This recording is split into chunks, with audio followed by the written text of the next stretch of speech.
सर्वांना क्रांतिकारी जय लवजी, जय अण्णाभाऊ, जय शिवराय, जय भीम. बघा, समाजामध्ये जी माणसं मुळात ग्राउंड लेवलला येऊन जी कामं करतात ना, त्यांच्या कामाचा फरक किती मोठा प्रशासनावरती पडतो याचं जिवंत उदाहरण आहे.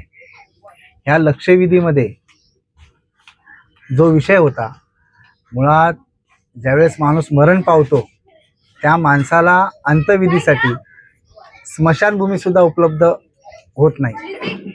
मुळात हा विषय का आला तर समाजामध्ये जी माणसं तळगळामध्ये जी कामं करतात ना, ग्रामपंचायत असेल, तहसील असेल, अशा ठिकाणी त्यांनी जो गेलेला माणूस आहे त्याची अंतिम विधी अशा ठिकाणी केली आहे. जे विचार करा, कुठेतरी प्रशासनाकडे लक्ष कशा पद्धतीने जाऊ शकतं, हे जे काही जो हा अन्याय अत्याचार होतोय त्या विषयावरती. आणि राहिलाच विषय, एकच आमदार आहे पुऱ्या सभागृहामध्ये, तो सुद्धा सत्यातलाच माणूस, म्हणजे सत्ताधारी जो आमदार आहे तोच आमदार कुठेतरी आपल्या समाजामध्ये वारंवार अशा प्रकाराने अन्याय अत्याचार होतो म्हणून तो माणूस आवाज उचलतो.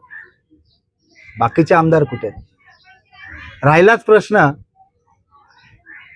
की विरुद्ध बाकामध्ये बसणारी जी भूमिका घेतात नेहमी, त्या सभागृहात तुम्ही पाहिलात तर विरुद्ध बाकामधली जी लोक आहेत ती लोक कधीच ह्या विषयावरती बोलत नाहीत.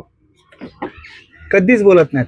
किती बळी गेलेत या वर्षभरामध्ये जर विचार केला तर कुठेतरी त्यांनी सुद्धा ह्या सगळ्या विषयाकडे बघणं गरजेचं आहे.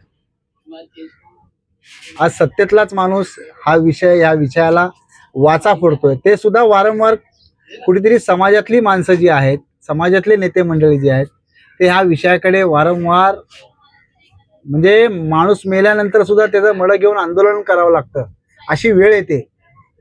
म्हणून तो मुद्दा घ्यावा लागला आणि तो माणूस मुळात त्या समाजाचा असल्यामुळे त्या माणसाने तो घेतला असं समजायचं काम. याचा अर्थ तुमच्यामध्ये किती मोठा दुजाभाव आहे हे आम्हाला दिसून येत आहे.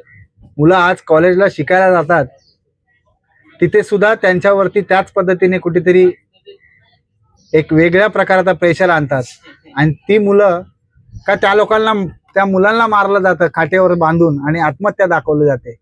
म्हणजे दलितांच्या मुलांनी शिकायचं की नाही आणि जगायचं की नाही हा मोठा प्रश्न आहे. कारण की निवडून येणारा सुद्धा जो मतदानाचा, मुळात मतदान घेण्यापुरते त्याला प्रत्येक समाज चालतो हेच बोलावं लागेल.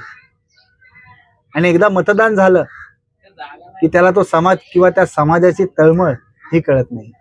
आणि ज्याला कळाली तो त्या समाजाचा आहे म्हणून त्याला कळाली असं बोलायचं काम. थांबवा हे, आणि जे अन्याय अत्याचार होतोय त्याच्यावरती कठोरात कठोर कायदा आणा. क्रांतिकारी जय लवजी, जय अण्णाभाऊ, जय शिवराय, जय भीम.